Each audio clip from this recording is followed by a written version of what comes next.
Assalamualaikum warahmatullahi wabarakatuh. Halo Sobat ID di Jatim Channel. Jumpa lagi dengan saya dan di podcast kesayangan kita, ID Jatim Channel. Saya sebagai host Dr. Demba Bestari, SPKJ. Seperti biasa, kita akan ngobrol santai tentang informasi kesehatan yang terkini dan terupdate. Nggak ada yang hoax dan nggak ada yang abal-abal ya, tapi langsung dengan pakarnya. Nah, di sini kita sudah kedatangan nih dengan tamu kita yang luar biasa ya, yaitu Dr. Agung Dwi Wahyu Widodo, MC MCAT Clean, spesialis mikrobiologi klinik. Apa kabarnya, Dr. Agung? Dr. Dona. Alhamdulillah. Jadi Dr. Agung ini, Sobat ID Jatim Channel sudah nggak asing lagi ya. Beliau adalah seorang pakar imunologi, tim Satgas COVID ID Jawa Timur, dan tentunya dosen di Fakultas Kedokteran Universitas Airlangga. Dulu beliau ini adalah dosen yang terkenal sabar dan lucu ya. Jadi enak kalau ngajar, paham kalau semua mahasiswa diajarin sama Dr. Agung ini ya. Ya, Dr. Agung, kita itu kan sudah hampir 3 tahun ya, bahkan kalau di seluruh dunia sudah hampir 4 tahun. Betul. Kita hidup bersama dengan COVID-19. Betul, ya dok. Yeah. Dan dari awal ada Alpha, varian Delta, Omicron, dan sampai sekarang ada varian baru lagi ya dok ya, yaitu varian kalau nggak salah Omicron yang XBB. Yeah. Nah, topik kita kali ini, Sobat ID Jatim Channel, adalah kita kasih ngerti tentang memahami virus COVID varian baru, yaitu virus COVID Omicron XBB. Langsung saja ya dok ya, kita langsung ke ngobrol-ngobrol tentang varian baru ini. Jadi sebelumnya, bagaimana sih dok data penyebaran COVID saat ini yang terkini? Iya. Data penyebaran COVID bisa kita lihat. Data Indonesia, kemudian data WHO sendiri ya, terutama data global ya. Untuk data Indonesia pada minggu-minggu ini sempat terjadi kenaikan sampai 5.000 kasus ya. Kemudian 2 hari ini menurun 3.600, 3.800 sebelumnya, kemudian 3.600. Tapi pada kisaran sensitivity yang cukup tinggi ini ya, karena kita tahu sekarang tidak ada kewajiban untuk melakukan swab ya. Artinya seperti aspek fenomen. Kalau jumlah di masyarakat sekitar 5.000 atau 3.000, tentunya yang ada di bawah laut ini bongkahannya lebih besar, lebih dari itu. Iya. Ya ampun. Kemudian data Asia Tenggara juga bisa kita lihat sebenarnya naik turun dalam 2 minggu. Tapi bisa kita lihat India turun sekitar 3%. Ya, kemudian Indonesia ini malah disebutkan terjadi kenaikan sekitar 40%. Ya. Dari data seminggu sebelumnya.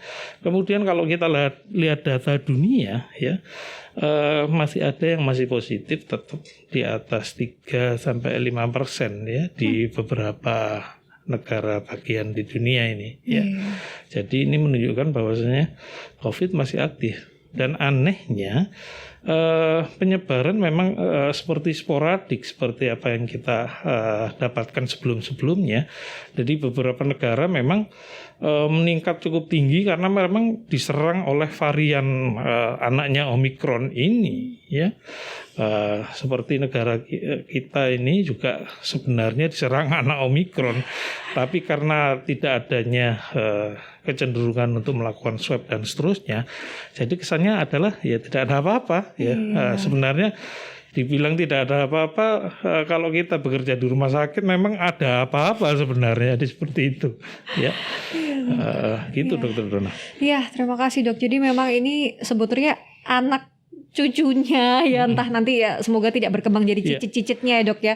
Ya dari Omicron ini, dan memang ya karena sekarang prokes dan lain-lain sudah longgar ya dok ya.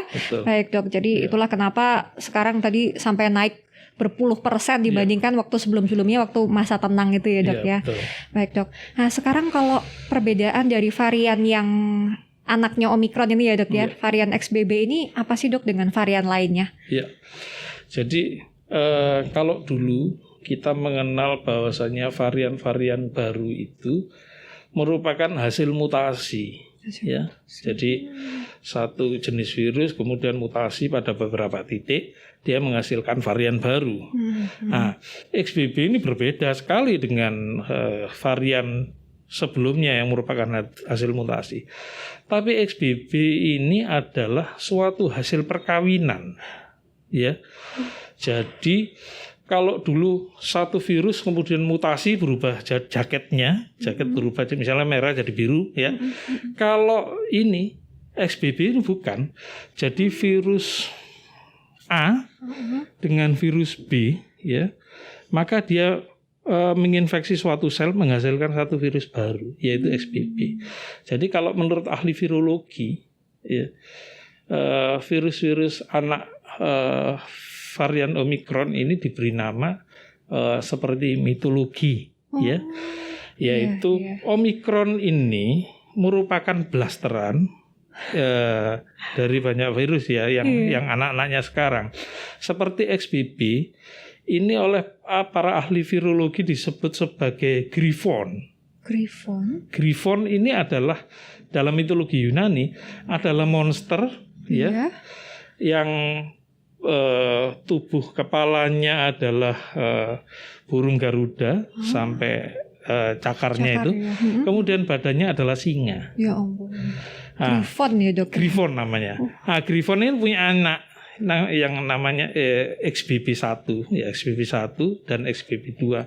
Anaknya ini adalah hipogrif. Ya, kalau kita lihat Harry Potter itu ada hipogrif, nah itu adalah anak Griffon. Nah, jadi yang saat ini beredar di Indonesia, Griffon dan anak-anaknya ini hipogrif ini.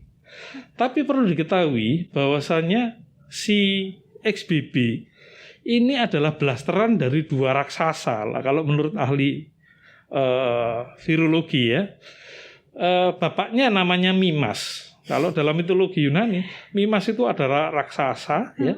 Kemudian orang tua satunya namanya adalah Argus. Argus ini dalam mitologi disebut raksasa yang matanya 100, ya. Blasteran perkawinan ini menghasilkan XBB atau Griffon itu. Ya, jadi perkawinan dua anak Omikron menjadi XBB. Jadi bukan merupakan mutasi. Iya.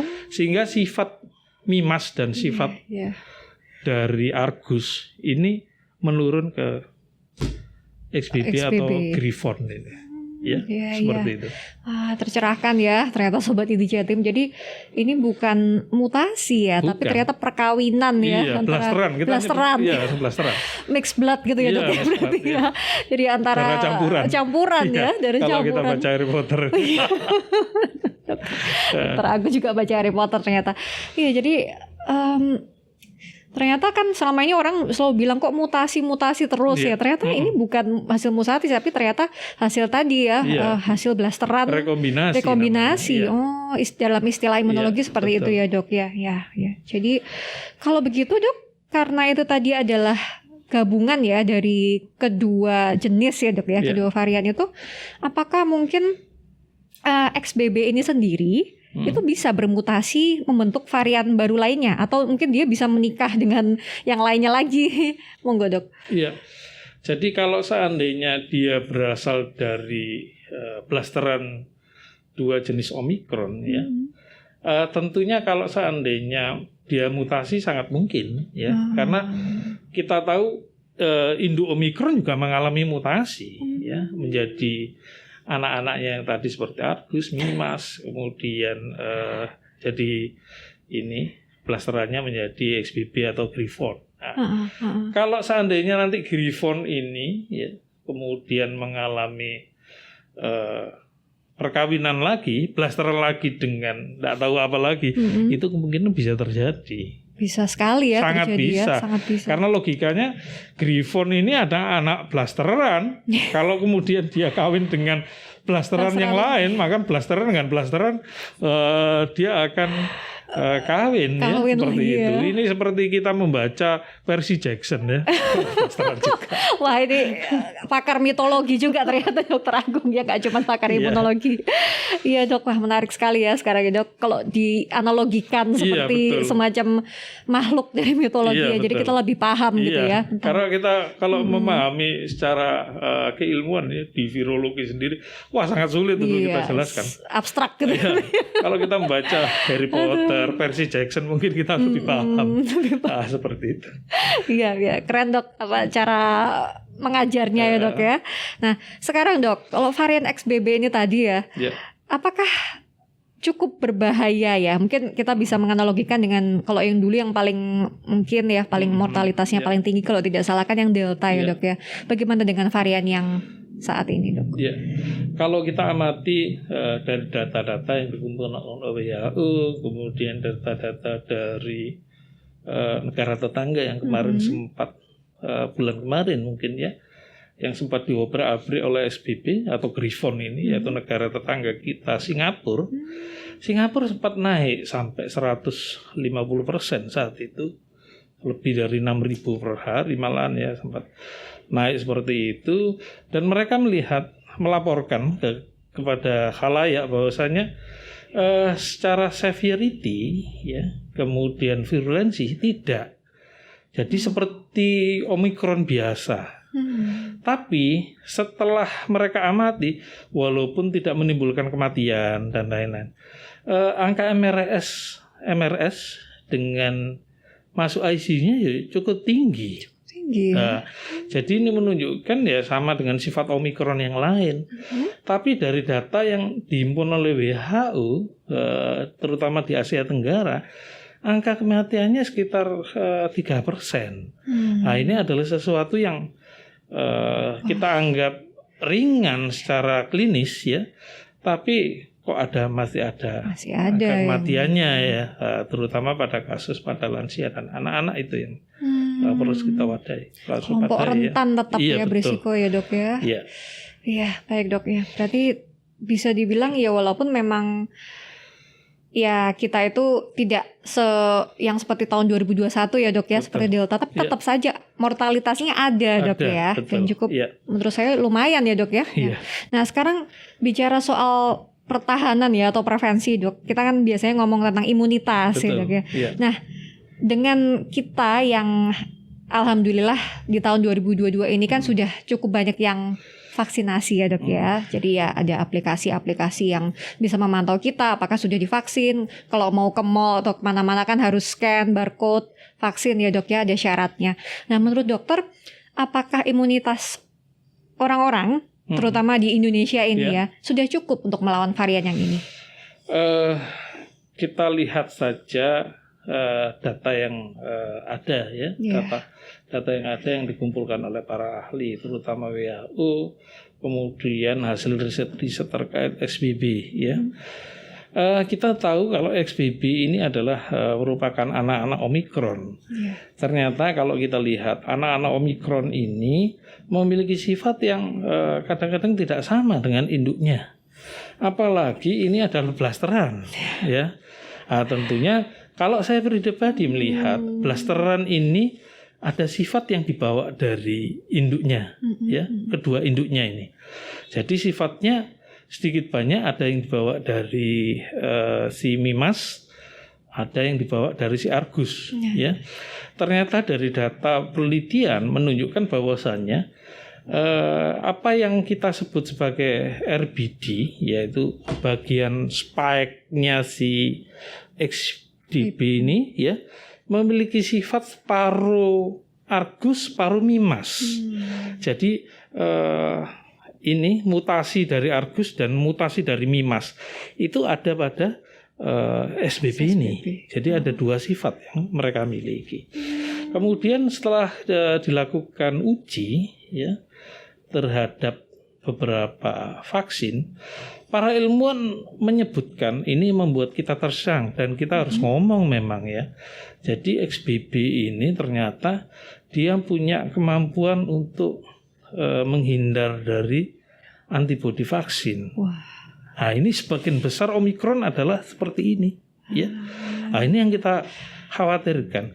Dan ada satu literatur yang menyebutkan memang kalau seandainya XBB ini kita bandingkan dengan yang lain, memang memiliki kemampuan untuk menghindar lebih tinggi dibandingkan yang lain. Wah, jadi semakin pintar ya bisa dibilang dok ya. Karena dia mewarisi dua sifat kesaktian dari dua raksasa ini.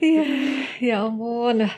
Berarti ini memang kita juga jangan kalah pintar ya dok ya dengan varian ini. Awalnya saya menganggap mungkin sama ya, tapi ternyata mungkin secara morfologi sama, kemudian klinis sama, tapi ternyata ada sifat-sifat yang memang setelah kita uji berbeda sekali dengan sebelum-sebelumnya. Sebelum-sebelumnya. Iya.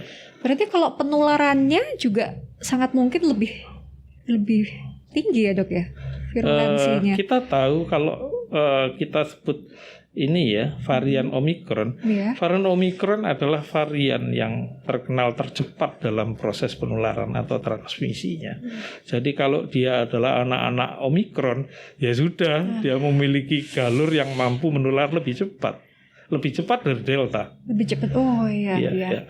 Lebih cepat dari Delta dan mungkin juga lebih cepat dari Omikron ya dok ya. Iya, karena kesaktiannya tadi ya. Saktinya mungkin dibandingkan induknya dia lebih sakti saat ini. Mungkin dia juga belajar ya dok ya. Belajar dari berarti memang ini suatu tantangan ya buat kita semua ya dok. Betul, ya. Tadi dokter Agung juga sempat tercetus ya tentang kelompok yang rentan ya dok. Kelompok orang yang rentan terutama untuk variannya XBB ini. Tadi kan anak-anak ya atau balita atau mungkin bahkan remaja ya dok ya. Kalau dalam menghadapi varian XBB ini bagaimana ya dok kira-kira tingkat mungkin kesakitannya atau tingkat kematiannya ya, karena ada beberapa laporan kalau banyak sekali anak yang terjangkit varian ini di rumah sakit terutama. Dokter Donna, memang saya sempat mendengar kasus-kasus seperti itu terutama pada anak dan pada lansia juga ya. Dan ini sesuai dengan apa yang didapatkan di negara tetangga kita di Singapura, hampir mirip ya. Memang kita tahu di negara kita anak usia kurang dari 12 tahun ya ini mendapatkan vaksin yang minimal ya atau malah tidak ya, terutama balita ini karena belum mendapatkan vaksin sama sekali. Mereka ini adalah orang yang notabene-nya belum terproteksi dengan baik ya. Kemudian lansia walaupun sudah mereka mendapatkan vaksin ya yang hampir lengkap ya, tapi mereka ini adalah memang vulnerable ya, kondisinya kekebalannya memang turun. Kemudian ini salah satu komorbid yang perlu kita proteksi memang, dan banyak sekali di rumah sakit kita ya terutama di Indonesia ini kasus pada lansia memang meningkat walaupun ini yang menyerang adalah Omikron. Dulu menganggap lansia paling aman ini, Omikron kan ringan, tapi pada kenyataannya tidak. Lansia banyak yang masuk rumah sakit. Nah ini menjadi pertanyaan besar yang tentunya harus ada studi. Walaupun ringan, kenapa kok banyak yang MRS? Itu yang penting.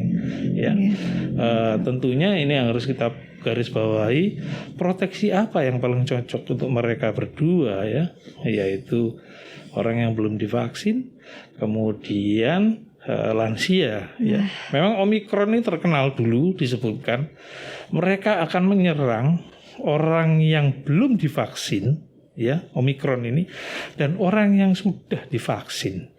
Nah ini dua ini kan ya termasuk kita-kita juga ya. Nah seperti itu. Kemudian proteksi apa yang harus kita lakukan? Tentunya adalah prokes ini saya kira masih harus kita ketatkan, kita disiplinkan. Karena kenapa prokes ini menjadi penting ya? Ada 3M yang seringkali kita lakukan, yaitu menggunakan masker. Kenapa menggunakan masker ini sangat-sangat penting? Karena memproteksi kita dari transmisi proses penularan. Jadi kita harus tahu dan kita garis bawahi kembali, penularan Omikron dan anak-anaknya hanya melalui 3 lubang sebenarnya. Lah itu hidung, mulut, dan mata. Nah, tentunya supaya mereka tidak masuk ke tubuh kita ya cuma 3 ya. Kemudian cuci tangan, ini tujuannya adalah menghilangkan kontaminasi anak-anak Omikron dari tubuh kita ya. Kemudian menjaga jarak supaya orang yang mengeluarkan droplet tidak terkena langsung pada tubuh kita atau bagian dari baju dan seterusnya ya. Nah, ini kenapa menjaga jarak seperti itu. Nah, terkait dengan vaksin itu melindungi kita apabila virusnya sudah masuk ke dalam tubuh. kerjanya seperti itu karena antibodi yang dihasilkan akan melindungi kita setelah virusnya masuk ke dalam tubuh. Virusnya akan dinetralisir oleh antibodi kita. Tapi selama antibodi kita ini tidak ada atau minimal, kita bisa terserang loh. Jadi kita harus berhati-hati. Cara penanggulangan atau preventif ya mencegah terbaik adalah ya tetap menggunakan prokes 3M itu saya kira. Iya. Ya. Jadi memang kalau pencegahan itu kita betul-betul harus secara holistik ya dok ya. Nggak bisa cuman mengandalkan vaksin gitu ya. Oh saya udah vaksin. Saya udah vaksin kemudian kebal pakai masker. Ya kena lagi lah. Iya nanti. dok. Bahkan ada yang sumpah vaksin itu berkali-kali ya dok ya. Nah, tapi masker lepas percuma ya. Percuma dia tetap kena. Karena ada beberapa studi yang menyatakan kalau virus ini ya mutasi saja itu bisa menginfeksi orang yang sudah divaksin. Mutasi saja. Nah, repotnya ini adalah rekombinasi. Jadi ibaratnya satu mutasi kemudian kawin mereka. Nah, kekebalannya kan double. Satu hasil mutasi, satu hasil rekombinasi, mutasi. Ya ini berbahaya sekali sebenarnya. Ya, pintar sekali ya ini mencari celah kita sebagai manusia itu ya dok ya. Ya ampun ya. Berarti memang prokes itu ya dok ya. Berarti memang physical distancing ya, jaga jarak, cuci tangan, masker itu masih sangat relevan ya dok ya. Betul. Nah, kalau berkaitan dengan masker ya dok, terutama kan memang non sewu penularan transmisi yang utama itu kan memang droplet ya dok ya. Apakah perlu kita mengupgrade masker kita dok? Mengingat transmisinya itu cepat sekali sekarang. Sebenarnya kita sudah mendapatkan serangan Omikron ya. Ini sebenarnya sejak awal tahun ya. Bisa kita dapatkan berapa sih seseorang itu apakah menggunakan masker biasa bisa terinfeksi Omikron. Bisa kita lihat tingkat kesakitannya seberapa. Dari analisis itu bisa kita lihat apakah masker yang kita gunakan adalah memberikan efek proteksi apa tidak. Tapi sebenarnya dari semua itu bukan maskernya atau bahannya, tapi perilaku orangnya menggunakan masker ini sudah bener apa enggak. Kelihatannya sedikit-sedikit dilepas, kemudian makan bareng dilepas, kemudian ya itu ujung-ujungnya bukan maskernya. Nanti kalau tertular maskernya misalkan ini gara-gara maskernya mereknya ini ya. Tapi sebenarnya perilaku makan barengnya itu tidak dilihat. Iya betul. Betul dok, saya setuju sekali dengan itu ya dok, karena memang perilaku sekarang itu ya saya juga harus introspeksi ke diri saya sendiri juga ya. Sekarang kan mungkin karena kita jenuh ya dok, pandemi sudah bertahun-tahun, yang dulunya tiap minggu ke bioskop, makan-makan sama teman, sama keluarga, kan serba terbatasi. Nah terus kemudian COVID sempat turun dan kita langsung euforianya ya dok ya, dan malah kebablasan ya dok ya. Soalnya saya sendiri lihat cukup banyak orang yang kalau dulu kan maskernya non sewu kan dipelorotin ya dok ya. Sekarang bahkan nggak pakai masker sama sekali. Mereka nggak. Saya sudah vaksin 3 kali, buat apa pakai masker ya seperti itu. Mengandalkan itu saja dok ya, mengandalkan vaksin. Padahal tadi tetap pencegahan utama adalah prokes ya dok ya. Kalau vitamin C gimana dok? Kan dulu juga ramai dibahas. Iya, sempat banyak orang menggunakan suplemen vitamin dan lain-lain ya. Sebenarnya sama, suplemen itu tujuannya adalah untuk meregulasi sistem imun kita ya, menjaga supaya sistem imun kita stabil ya. Kalau seandainya kita mewajibkan menggunakan suplemen vitamin yang notabene-nya harus kita beli ya dengan harga yang cukup. Nah, ini kasihan rakyat yang lain yang tidak mampu untuk membeli, buru-buru mau beli vitamin, makan sehari-hari juga sebenarnya sulit ya buat mereka.